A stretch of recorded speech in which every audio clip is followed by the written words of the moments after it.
My name is Charlie Hanson and I'm a producer. Initially, I've always wanted to work in the industry, but I started out as a stagehand at the Palladium, and that meant moving scenery around. I did that first one in my summer holidays, and then it became a kind of full-time job when I left school.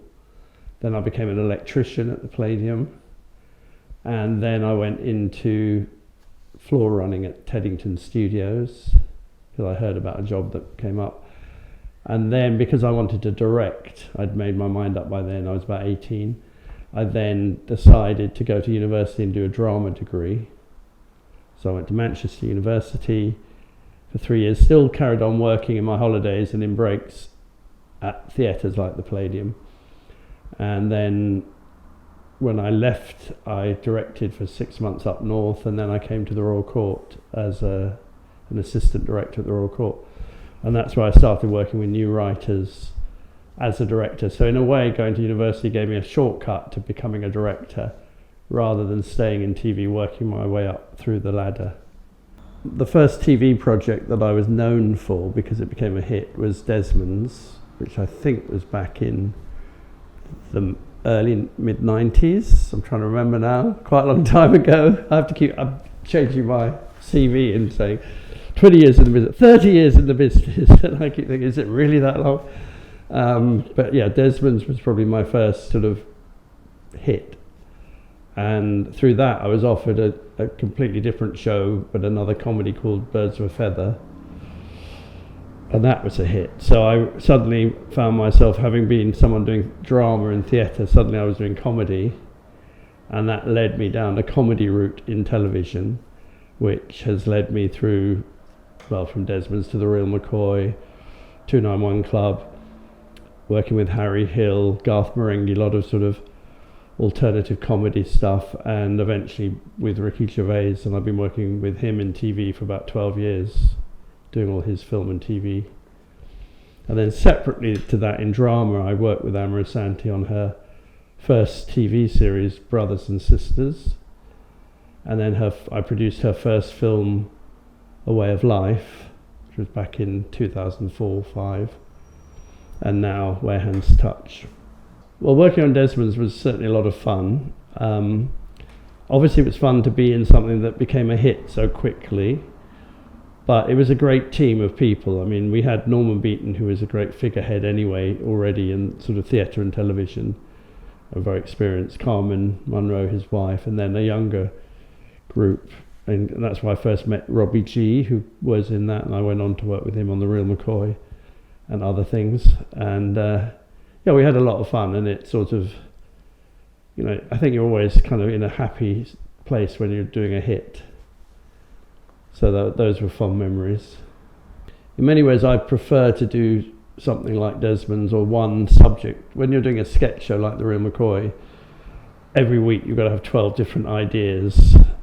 And to keep having new ideas, I mean, sometimes you'd run the same idea over several weeks, but you've got to keep coming up with new concepts, new characters.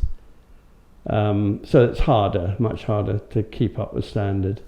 It was fun. Again, that was very different because everybody in that, when we started, were quite new to television, all the 5 main people. And so for them, it was their first television.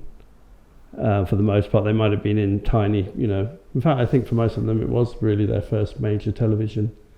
They were all quite new, but they'd all come from doing stand-up or live shows at the Hackney Empire and the Albany Empire and Deptford, various venues like that. Well, the kind of producer I am in those kind of things is you start with the writer and the scripts. And actually, the thing about Desmond's, it had Trix Worrell, and Birds of a Feather had Lawrence Marks and Maurice Gran, who were from Southgate. But they, in the end, because they became hits, they both had teams of writers who wrote the series. So they might write 5 or 6 episodes, but they'd have other people writing the rest of the episodes. So you have writers' meetings.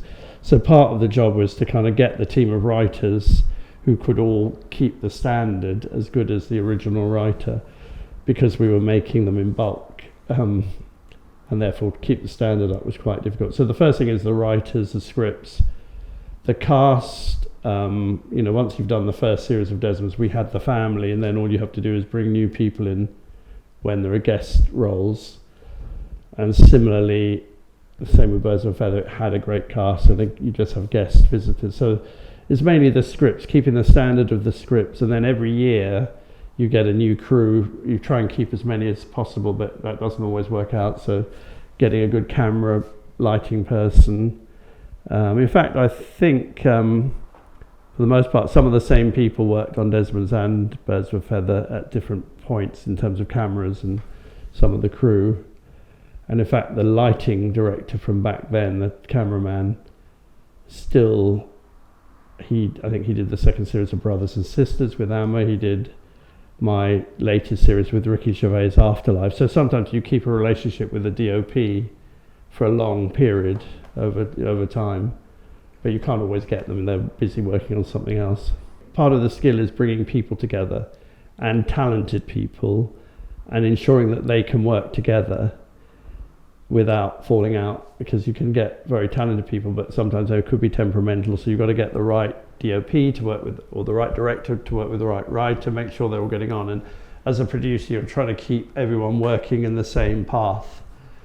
To a certain extent, I've ended up working mostly with a writer-director. So for example, Amma Asante writes her own material and directs it.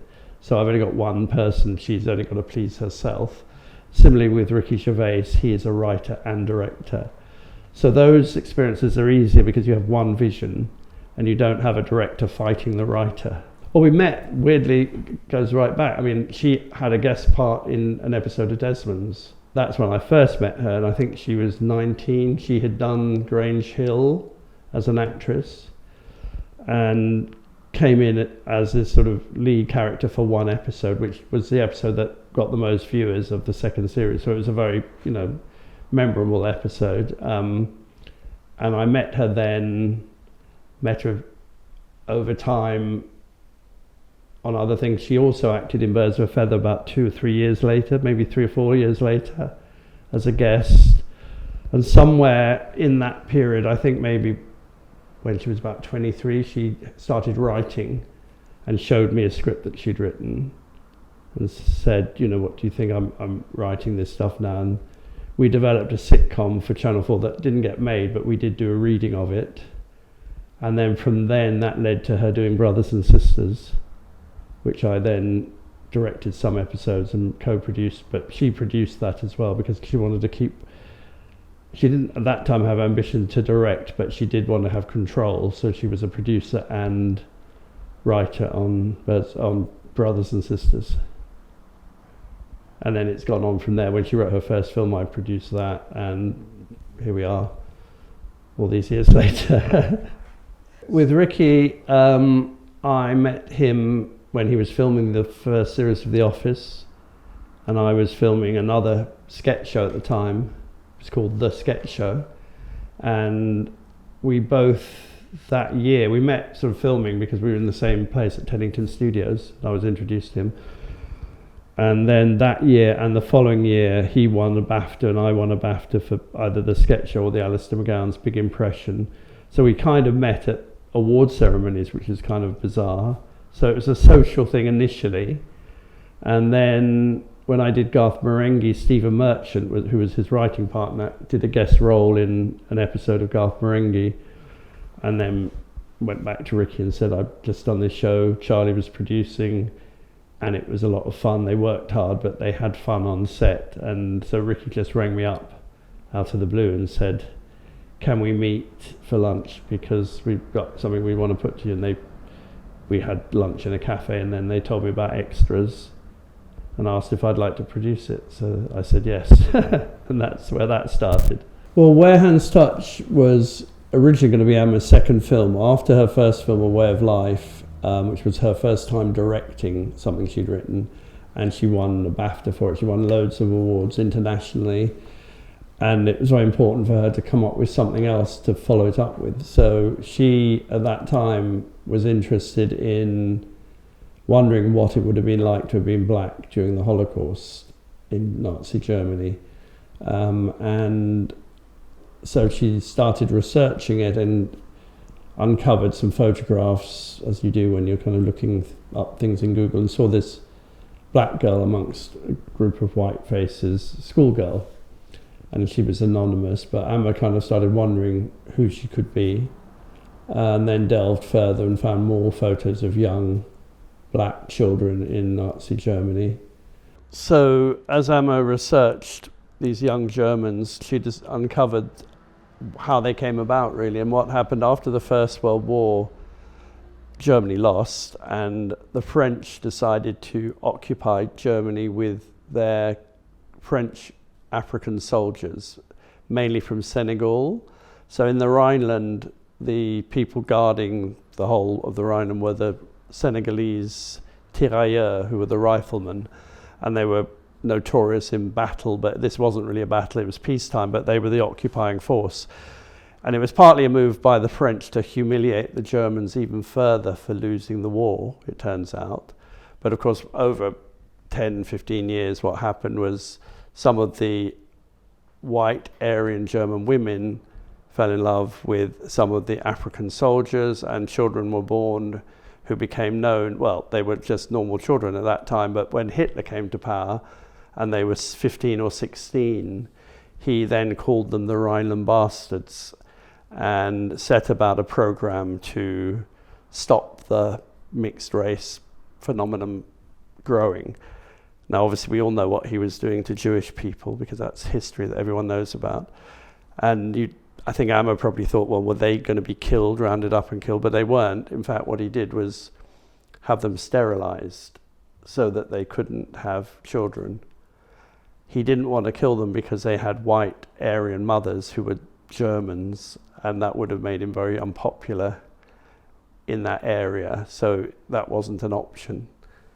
So it's quite a fascinating kind of work of history of how it all kind of came about. I mean, everything's weird and horrible, but it's still, that's the reason that they were sterilized and not killed. And then, so Amma then researched it more and wrote a story whereby one such girl, her mother, her white mother, takes her to Berlin to escape being rounded up by the Gestapo unit. It was a secret unit, so people outside of that area didn't know it was going on.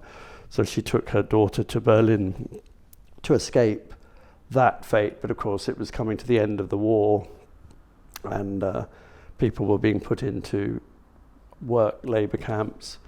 Obviously most Jewish people had already gone to concentration camps. So it's really what happened to black people and those associated with black people. They weren't killed, but they would still end up in a labor camp perhaps towards the end of the war. And that's what she then decided she had a story to write. Amma started writing it in 2006. We had initially some funding from the UK Film Council to write the script, and that was what has since become the BFI. So in 2008 we were ready to make the film, but we obviously needed to raise all the money, which at that time we were looking for about £7 million, which is quite a lot back then. And we got pretty close. In fact, we thought we were making it and probably going to make some of it in Poland and some of it in the UK, but at the last, it was the time of the bank crisis. So suddenly everybody got cold feet about putting money in, loaning money, etc. So that collapsed at that time. Obviously, Amma had to think, well, what am I going to do now? And then what had happened is a lot of people in the industry had read her script, and therefore they knew she was a good writer. They also knew she could write a period piece and something more ambitious than A Way of Life, which was sort of contemporary. And that's when she got offered Bell. She was sent the postcard and asked, would she have a go at writing the script for Bell? So she wrote that script over a few years and then got to direct Bell, which obviously was a massive success for her, in America in particular, and that sort of boosted her career. And from Bell, she then went on to direct A United Kingdom, which came about through David Oyelowo, who had actually been an actor in her first TV series, Brothers and Sisters. he'd just left drama school and she cast him as one of the leads in that. So they'd known each other all that time, and then he came to her with this script that he wanted to make. And so she did A United Kingdom, which was filmed partly in Botswana and partly in England. And the success of that, combined with Belle, meant that people had more confidence in her doing a film like Warehan's Touch, which was a similar budget and a historical piece and quite ambitious. Simultaneously, I'd been doing other things, and I did 2 other films with Ricky Gervais while she did her 2 films. So we both came together at the same time. We both became available at the same time after A United Kingdom. And we knew that that was the time we had to make Warehan's Touch, if we were going to get it done, which we felt we had to. I mean, obviously Amma had been wanting to make it for years, and I knew that. So it was that was the thing we had to do a couple of years ago, and we did. Warehan's Touch has been unusual because it's lasted for a long time, and obviously a lot of that time both me and Amma were kind of keeping an eye on it, trying to keep it alive without being paid for it. And that was because it was her passion project and I'd been associated with it, so I kind of had to see it through.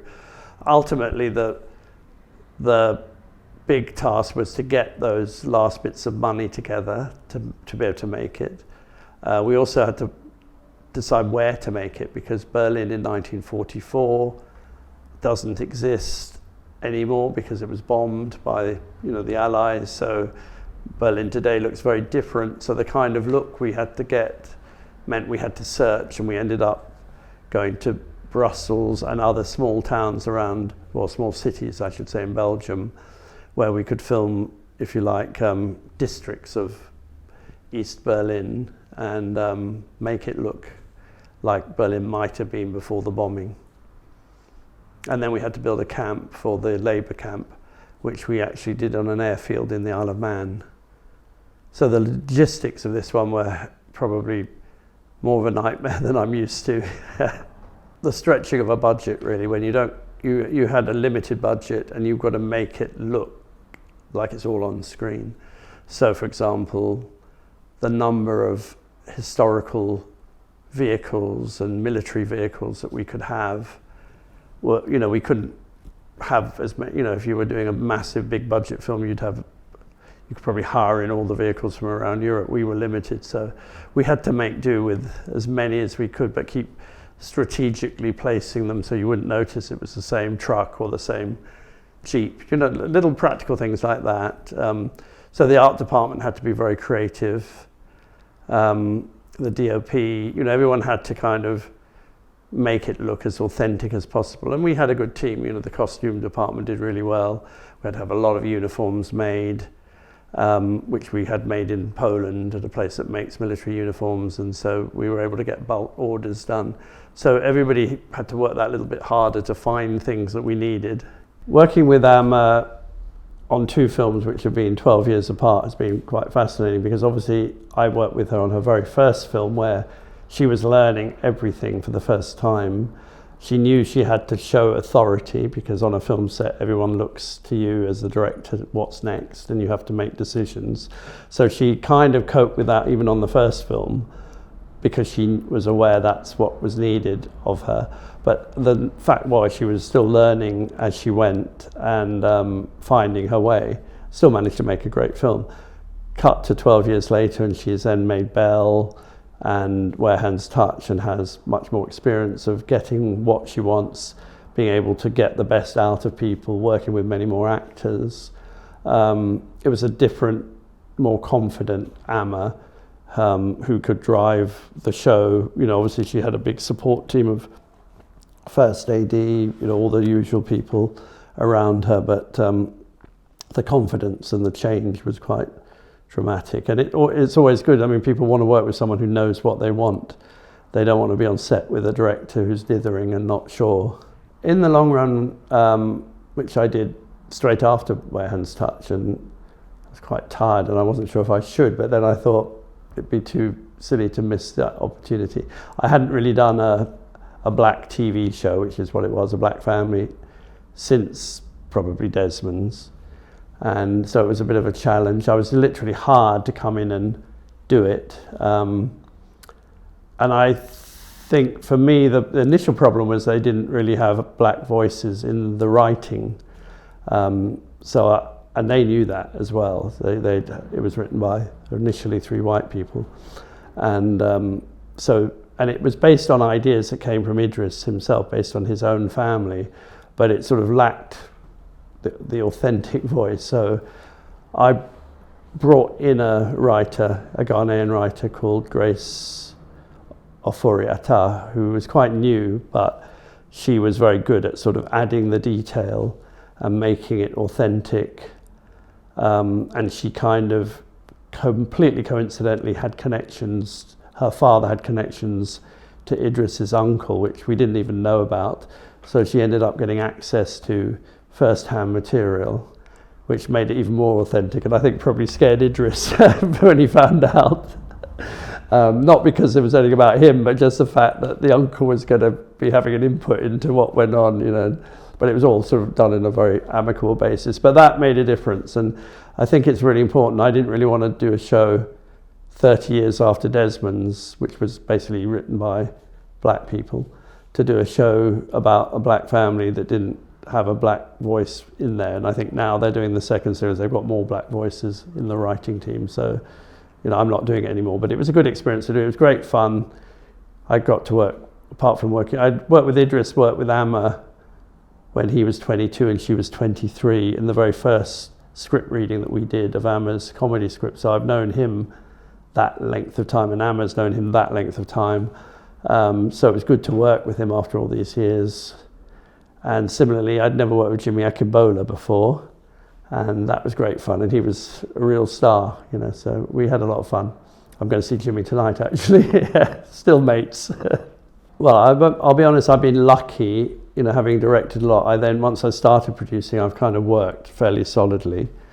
But I still think, you know, as I said right at the beginning, in television I tend to do comedies, whereas in film I've been able to do drama.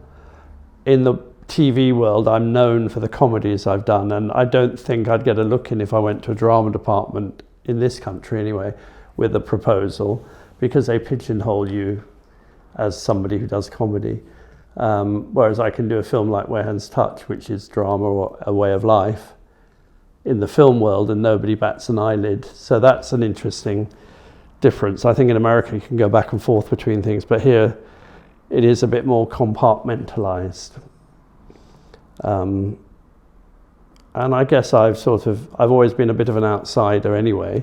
I've never worked for any mainstream broadcasters. I've always been the independent producer, the freelancer, which has allowed me to speak my mind.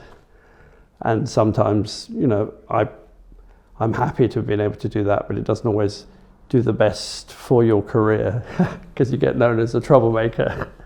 I think people should see Where Hands Touch now, because although it's a story about 1944 and it's about race and it's about the rise of fascism in Europe at that time, not even the rise, the supremacy of fascism at that time, it's actually become more relevant now than it even in 2008 it was less relevant. It's become much more relevant now because there's a growing rise of fascism around Europe and in America, and there are more right-wing groups who are getting prominent and being part of the norm. So I think it teaches us lessons which are worth heeding.